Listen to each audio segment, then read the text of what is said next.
All right, so this is going to be repetitive practice on how to write the equations of exponentials given minimal data, asymptote, and 2 points. Okay. And we don't need a calculator for this. We can write these hopefully in 10 seconds or less, and with a month's practice. All right, so if you're measuring y values, but I'm going to write the function as amount as a function of time. Let's think of this as population of sheep. So there have always been more than 10. This graph is always above 10. So what would be a good place to start? If you're trying to communicate that to the rater, I think you would say 10 plus. All right, and these are the sheep right here. That's the number of sheep. These are obviously years. All right, so let's estimate the base of this function. And I don't think you probably know what I even mean by that yet. I have said where the base comes from, so maybe a few of you, right? You're pausing the video and always trying to do this before I do, and then just follow me.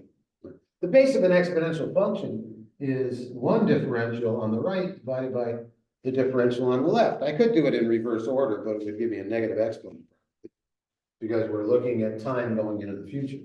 So it's that distance divided by that distance. Well, that looks to be about 3 or 4 to 1. I don't know if I'm tripling or quadrupling, but that tripling and quadrupling is taking place in 1950 to 2023. Looks like 73 years. 73 years have elapsed, and I'm looking at that one on the right and that one on the left, and I'm like, it looks to me to be about 3 or 4 to 1. Let's find out. Let's actually measure how many sheep we had above 10. Looks like 7. So I'll do a dotted line here, a dotted line, right? Looks like that's gone up 7. Next time it's not 7. Next time it's this one here. We'll put dotted lines. And I got to figure out how high that is above 10. Looks like 22. Looks like I'm just a little bit more than tripling every 73 years. Which means I'm probably doubling in a smaller length of time. Which means I could write this an infinite number of ways. But this is the data I gave you. Now, what are these functions built on? A base to the 0 and a base to the 1. So I want to make zeros and ones out of 1950 and 2023. Well, making a 0 is a piece of cake. All I got to do is t minus 1950. And then putting 2023 in gives me 73, and I want to turn that 73 into a 1. Okay, so everything that I talked about in the sheep population is growing.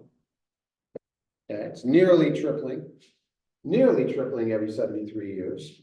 I've got my initial amount, 17, attached to a year. And then I change it up a little bit with these numbers, and that's that function. Okay, let's do 4 more. Same thing, you estimate the base of this function. Okay, and you're pausing the video, right? And then you're trying to write it. Well, again, I got to know the differential on the left. I'll put a D on the L. And I have to know the differential on the right. I'll put an R under subscript there. And my base is going to be my differential on the right divided by my differential on the left. So we got to get from 4 sheep to 14. Well, that looks like I've gone up 10. Next time I don't go up 10, right? That's what this differential is. I don't go up 10 the next time. I go from 4 to 8, which is 4 units. Okay, so it looks like it's near a half. Okay, and I estimated a half.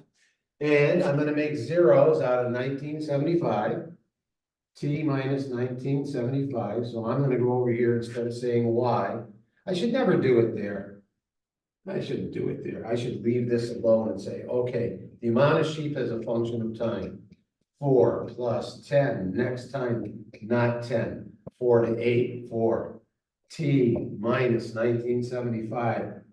That, when I put 1975 in, I get a 0. Anything to the 0 is 1. 1 times 10 is 10, plus 4 is 14. It works for that. And we have an elapsed time of 1975 to 2024, which is 49 years. All right, so there's your function. You're trying to get mechanically good. We can keep, and that's exponential decay, by the way. All right, let's get 3 more practices in, and you're pausing the video.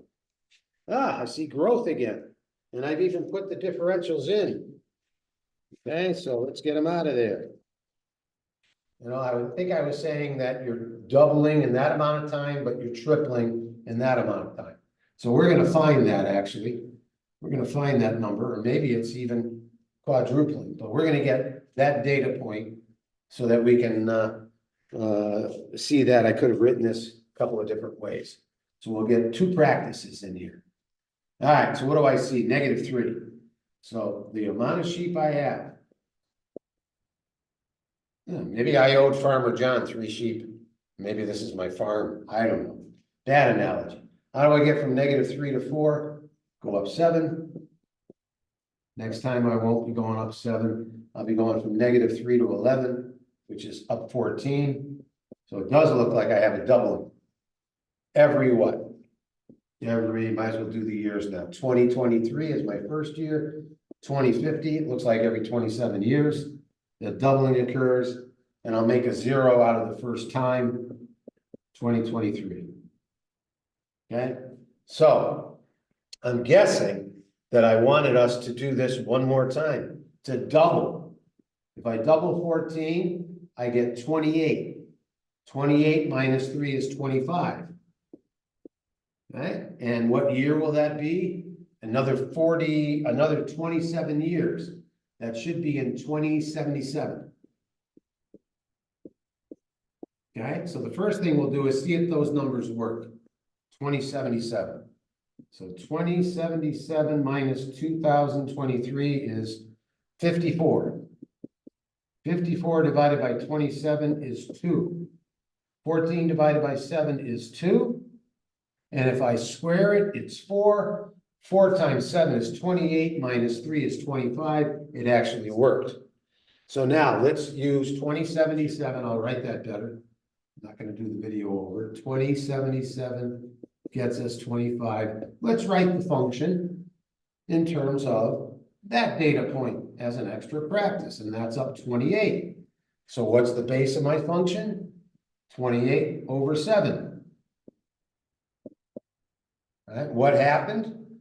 The years now took 54 years to do that. So if I was doubling every 27 years, I'm quadrupling every 54. Just to show you how that works. And I got to remember to check the screen. All right, I'm not doing it again. So let's put this date in. 27 was 2050, yes? 2050 got us 14. Minus 3, 11 units. Let's see if 2050 makes sense here. So let's do it right here. 2050 minus 2023 is 27. All right. What is 27 to the 54? 1/2. Oh, this is a beauty because you're studying. I'm going to write 28 over 7 as 4. You've been practicing what that means. And you're going to get away with an error if you said I'm cutting 4 in half, because that's not what that's asking. 4 to the 1/2 means coincidentally the square root of 4. And the square root of 4 is 2. So if I perform that operation, I get 2 times 7, which is 14 on top of -3, which takes me to 11. All right, so let's get this out of there. 2 more practices. And the last one's a doozy, because the last one is going to open up an entirely new unit of study. Exponential decay. All right, at this stage, I'm not saying anything. I'm just going to write the equation, see if you can get it. No, this was Newton's law of cooling. We did it in class a couple of days back. So Newton's law of cooling, Fahrenheit as a function of time. I'm going to write it that way. Fahrenheit temperature as a function of time. Okay, and these are minutes to degrees. All right. Room temperature, 60 degrees. Next time I'm going up to 140, my coffee's cooling 80 degrees. Next time it's not 80 degrees. Next time it's 60 to 100, which is 40 degrees. Degrees cancel. The units cancel, and 40 divided by 80 is 1/2. So I'm going to write that clearly this time. And I have minutes. I really should do function as a function of minutes. I'm going to put an M here. Right? Fahrenheit temperature, depending upon the minutes. That's 5 minutes, so I'll do M minus 5. Minutes minus minutes is the 0 for unit of measurement. 1/2 to the 0 is a half of 80 is 40. Oh, 1/2 to the 0, even I made a mistake there. Anything to the 0 is 1. 1 times 80 is 80 plus 60, 40 degrees, 140 degrees. All right, elapsed time, 5 to 22, 17 minutes. I'm gonna write there, 17 minutes, 5 minutes. And now I'm gonna drop in what? 22 minutes. 22 minutes minus 5 minutes is 17 minutes. What is 17 minutes divided by 17 minutes? That's the number 1. 1/2 to the 1's a half of 80 degrees is 40 degrees. And 40 degrees plus 60 degrees is 100 degrees. I think you should see the units work now and then. Okay, and those are called subscripts. All right, the most important exponential function is this one. All right, we're just going to write it in terms of y. So 0, how do I get to 1? Up to 1. The next time it's not 1, it's 2.71. X minus 0 over 0 to 1, 1. There's an awful lot of unnecessary symbols there. You get rid of them all. I don't need to say plus 0. I don't need to say times 1. I don't need to divide by 1. I don't need to divide by 1. I don't need to subtract 0, and I really don't need the parentheses, but maybe I should keep them. All right, 2.71 to the x. And what we're going to start studying is the most important exponential function, which is y equals e to the x, which is, this is an approximation of that. This number, e, is approximately 2.71, the same way that pi is approximately 3.14. You know that one. I want you to know that one more importantly than that one for this class. And obviously, this continues on and continues on in the same kind of fashion. All right, so I'm going to give you some values for e to the x on the piece of paper. And those of you who aren't in the class will not have it, so I'll write it here. But I will be giving you, so you don't have to take notes now, x e to the x. And these are going to be approximations. So I'm going to do the approximation symbol. The approximation of e to the negative 1.1 is 1/3. The approximation of negative 0.7 is 1/2. In other words, e to the negative 0.7. E to the negative 0.7 is approximately a half. E to the 0 is 1. There's no approximation there. That is true. E to the 0.7 is 2. And e to the 1.1 is approximately 3. And I hope your brain just said, oh, a negative exponent reciprocates. Let's write 2 as 2 over 1. So if e to the 0.7 is 2 over 1, then e to the negative 0.7 is a half. And we're starting to study that. All right, and the more times you hear it, the better chance you have of owning it. So this function is extremely important, which means that if I wanted to approximate 2 to the x using e notation, I would write e to the 0.7x. And the world works in this notation for the most part when we're dealing with money and banking and science and physics. And okay, we want to become familiar with it. And the only way you're going to get familiar with any calculation is to have some numerical feel.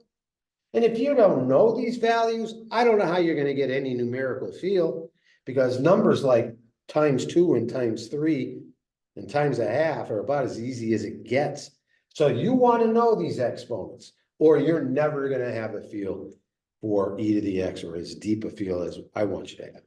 I want to expand upon that and really get into what are we doing with e to the x. It's going to be our gateway into rules, logarithmic rules.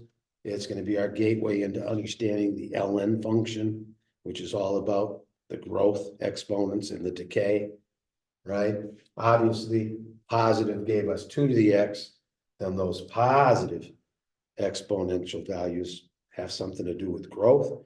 And the negative ones, the decay function, right? Because if e to the negative 1.1 is 1/3, and I put an exponent on it, then I've got in 1/2, I've got the exponential decay, the 1/2 function, right? Provided I can write e to something that gives me a half, and e to the negative 0.7 does that.